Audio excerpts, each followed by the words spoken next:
Kentucky basketball just went on the road and beat one of the best teams in the country, and they did it through playing some defense.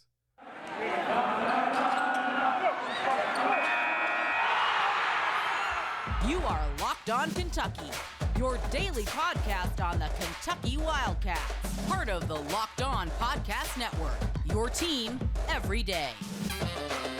All right, what's going on, Big Blue Nation? Welcome on into Locked On Kentucky, your daily Kentucky Wildcats podcast. I'm your host, Lance Dawe, writer for various SEC-related things. But on this podcast, we take a dive into all things Kentucky athletics. Today's episode is brought to you by FanDuel. You can make every moment more, and new customers, if you join today, you'll get $150 in bonus bets if your first bet of $5 or more wins. All you have to do is visit FanDuel.com/LockedOn today to get started. On today's episode of Locked On Kentucky, we are going to be recapping Kentucky basketball's 70-59 win over the Auburn Tigers. Top 15 team goes down at home. 16-game home winning streak snapped at the hands of the Kentucky Wildcats. Going to talk about what happened in this game, break it down, give our thoughts on the outcome, and look ahead because, ladies and gentlemen,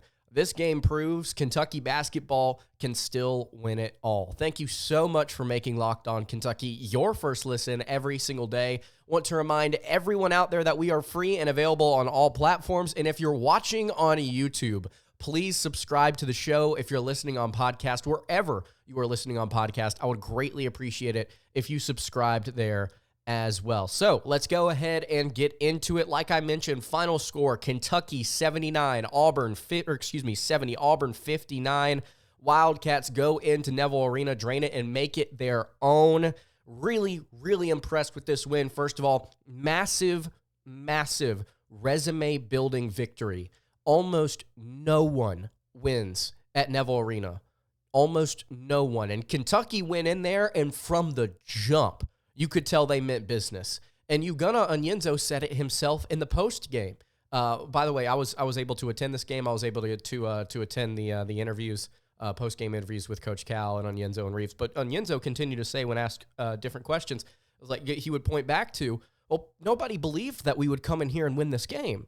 So we essentially played with a chip on our shoulder. That was our mentality. We came in and said, hey, nobody believes in us. No one thinks we can pull this off. And so we came in and decided we're going to do everything we can to flip that script, and they absolutely did. Again, from the jump, Kentucky's defense, it was easily their best defensive performance this season. Here's an interesting statistic for you. Auburn shot 31% from the floor in this game. The last time that Auburn shot that poorly at home was 8 years ago. 8. Kentucky's defense, which has been porous all season long, held the Tigers to 59 points. Went out there and physically established themselves in the paint. Johni Broome, 5 of 13. Jalen Williams, 1 of 5. Auburn's two best players combined for 17 points and were not efficient in the slightest. Both combined to go 0 of 5 from 3, by the way. Thoughts and prayers for Jalen Williams, who looked like he suffered a very serious injury, by the way, at one point going up for a dunk. I don't know if it's an ACL tear or a knee injury, but there's something serious there. Kid was having a great season. Hope he's able to return, but it looks scary. Kentucky really able to hold Broome, though, to an impressive performance for the Wildcats, especially given all of their defensive issues down in the front court. Ugonna Onyenso, he's the man I want to start with today. He stepped up and played his freaking heart out in this one. 7 points, made all 3 of his shots from the floor, but had 11 rebounds, 2 blocks, an assist, and played 36 minutes in this game. Ladies and gentlemen, I've been talking about this for 2.5 years now on this show, just about.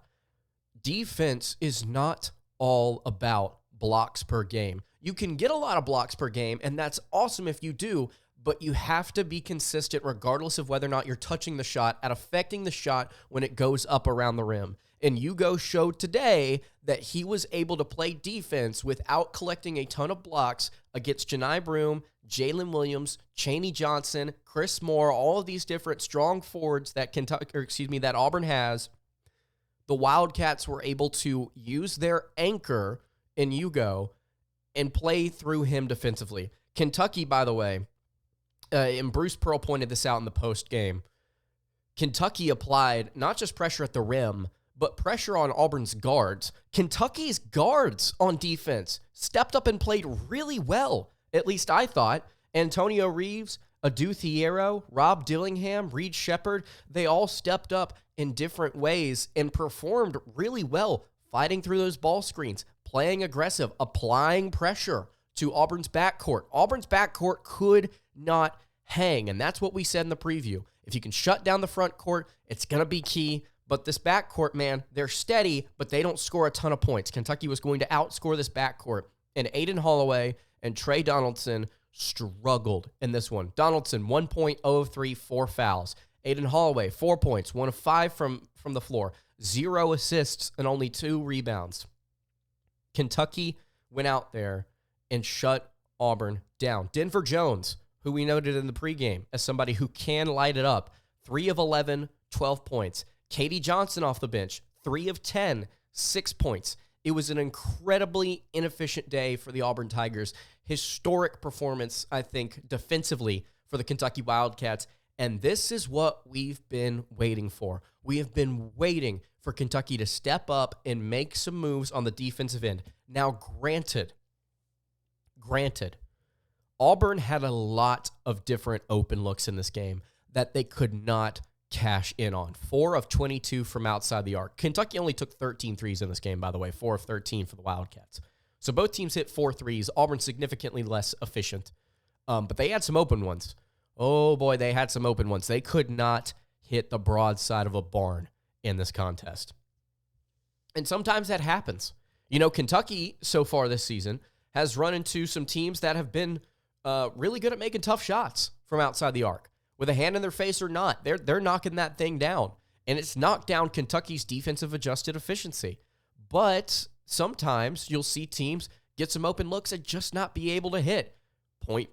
Case in point, these last 2 games. Ole Miss could not hit at all from 3, and then Auburn stepped up, and they couldn't shoot from 3. We noted in the pregame if there was going to be a chance for Kentucky to win this one, Auburn would have to struggle from beyond the arc. They have been inconsistent this season, and they proved to be inconsistent again today. The defense for Kentucky stepped up in a big way. I want to continue to talk about the defense and talk about some of the metrics, talk about some of the players in this game that really did affect it outside of Onyenso. Before I dive into all of that, though, I want to tell you guys about our friends over at FanDuel. You can get your buckets on your first bet with FanDuel, America's #1 sportsbook, because right now, new customers get $150 in bonus bets with any winning $5 bet. That's $150 if your bet wins. You can bet on all of your favorite NBA players and teams with quick bets, live same-game parlays, exclusive props, and more. So you need to visit FanDuel.com/lockedon and shoot your shot today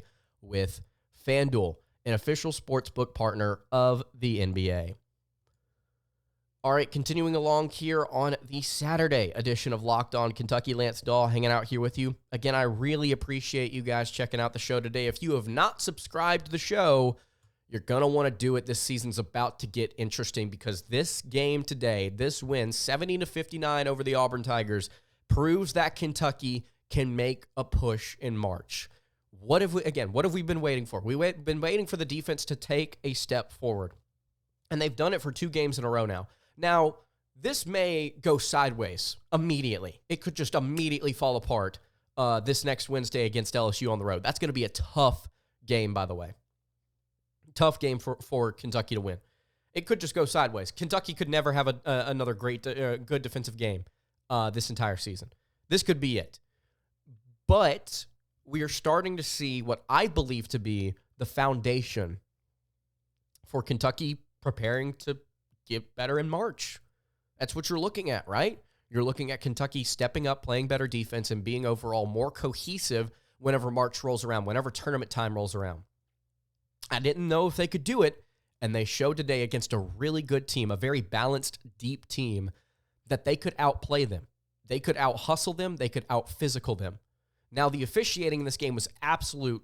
It was terrible. It was really, really bad on both ends.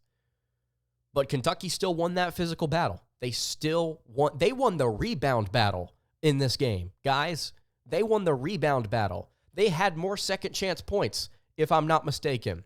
Yes, they had 10 more second chance points. They had 23 points off turnovers as opposed to Auburn's 10. 23 points off of turnovers on the road against Auburn. 36 points in the paint as opposed to Auburn's 26. Just a phenomenal victory. Phenomenal victory. Something I want to point out here because I love KenPom so much. Kentucky was 126th in adjusted defensive efficiency before the Ole Miss game. They rose to 102nd. They are now 81st. They're now 81st. Ladies and gentlemen, if this trend continues, you firmly put yourself in not just Miami Hurricanes territory, the team that has made the Final Four, or rather the Elite Eight 2 seasons ago, Final Four last year, through really good offense and okay defense. You're not just putting yourself in that conversation, you're putting yourself past that conversation because Miami was hovering around this spot this time last year, ready to go into March. 81st now in adjusted defensive efficiency. Again, I'm not saying it's going to happen. Kentucky could completely fall apart here towards the end. But at least it's a sign of life in back-to-back games against 2 good opponents, one of them really good. Top 6 team on KenPom. You got your work cut out for you, though. You got on the road at LSU. You got Bama at home. You got a road trip to Mississippi State. You got Arkansas and Vanderbilt before you close out the regular season at Tennessee. It's going to be really tough, but Kentucky showed that they got some dog in them. They got some fight. Today, they showed that. Other players that performed really well outside of Ugonna and Onyenso, give it up for Antonio stinking Reeves. 8 of 20 from the floor, 3 of 6 from 3, had 22 points, 5 rebounds, and assists. Cal said in the postgame, Antonio has made himself into an NBA player because some media member asked him to talk about Reeves coming into Kentucky as a shooter and leaving as a basketball player, and Cal interrupted him and said, a 3-level score at that. 3-level score. He can get at the rim, he can shoot in the mid-range, and he can definitely hit the outside shot. If Reeves is playing like this, it does not matter where the game is being played. It could be played on the top of Mount Everest. If he's playing like this, Kentucky's got a shot. He is absolutely the leader of this team when it comes to not just scoring, but also the mentality. He talked about it in the postgame. Hugo talked about it in the postgame about everybody's holding each other accountable, and he's going to be right there at the top leading it. Love what I saw from Antonio Reeves. Rob Dillingham had a good game, only 11 points, but it was efficient shooting. 4 of 9, 1 of 2 from 3. Also had 3 assists, 4 turnovers. Not the best there. DJ Wagner also struggled a little bit with 4 turnovers, but again, these guys turned it up on defense. They stepped up on defense when it mattered. Reed Sheppard, by the way, if I'm not mistaken, had 5 steals. 5 steals in this game. 4 points, 5 rebounds, 3 assists, 5 steals. Just a typical Reed Sheppard game coming off the bench and 30 minutes of play. Kentucky, by the way, shortened their rotation once more in this one. Trey Mitchell was not available to play in this contest. And so Kentucky went with a 7-man rotation. Justin Edwards, Adu Thiero, DJ Wagner, Antonio Reeves, Ugonna Onyenso, Rob Dillingham, and Reed Sheppard. Aaron Bradshaw, Jordan Burks, and Zvonimir Ivicic combined for 8 minutes. You got some good minutes, some really good minutes from a shortened rotation. Let's see if that continues. We'll see if that continues. Anything else I want to note here? Again, Janai Broom shot really poorly. Hats off to Hugo there. The front court, man. The front court stepped up. I mean, they stepped up today. It was specifically Hugo. It was just him. Auburn shot and made more free throws than Kentucky. Kentucky more efficient from the line. 39 rebounds to Auburn's 36. Again, 10 more second chance points. They got outscored in bench points 28-15, but that's to be expected. That's where Auburn makes their money. Outscored them in fast break points. Tied them in steals. Auburn had 2 more blocks, 1 more assist. But the Wildcats ended up winning a game shooting 44% from the floor and 31% from 3. 4 3-pointers. Bruce Pearl said in the postgame, if you had told me before this game that Kentucky was only going to make 4 threes, he said, I thought we would have won. But it was Kentucky's defense that carried the way, that affected Auburn's offense, shut them down. Auburn did not make a field goal in the last 3.5 minutes of this game. When it got down to clutch time, Kentucky stepped up and got stops. If they can do that in some of these games to close out the regular season, they're going to put themselves right back in that conversation to have a good seed in the NCAA tournament, and a good seed in the SEC tournament. Checking out the SEC standings, by the way, right now. Alabama at the top at 10-2. Tennessee in second at 9-3. Auburn and South Carolina tied at 9-4. Kentucky and Florida tied at 8-4. And then there's a drop to 6-6. Kentucky has a chance here to walk themselves into that 4 seed conversation, possibly even 3 seed if Auburn struggles down the road. And you want to look at the Tigers' schedule. They've got a road trip to Georgia, a road trip to Tennessee, a game against Mississippi State, a road trip to Missouri, and a road trip to Georgia. They could have 2 more losses on their schedule. Could, possibly. So Kentucky at 8-4, man, they could really make a push here. So let me know what you thought about this win. Big time game. Reeves, defense, Kentucky playing physical on the road. Love it so much. That's going to do it for today's episode of Locked On Kentucky. You can follow the show on Twitter at Locked On UK. You can follow me on Twitter at @LanceDawe_ and follow the show over on Instagram. That is at Kentucky Podcast. Any questions, comments, concerns, leave those in the YouTube comments below. Hit me on the socials. I will see you all on Monday for another episode of Locked On Kentucky. Have a great rest of your day, and God bless.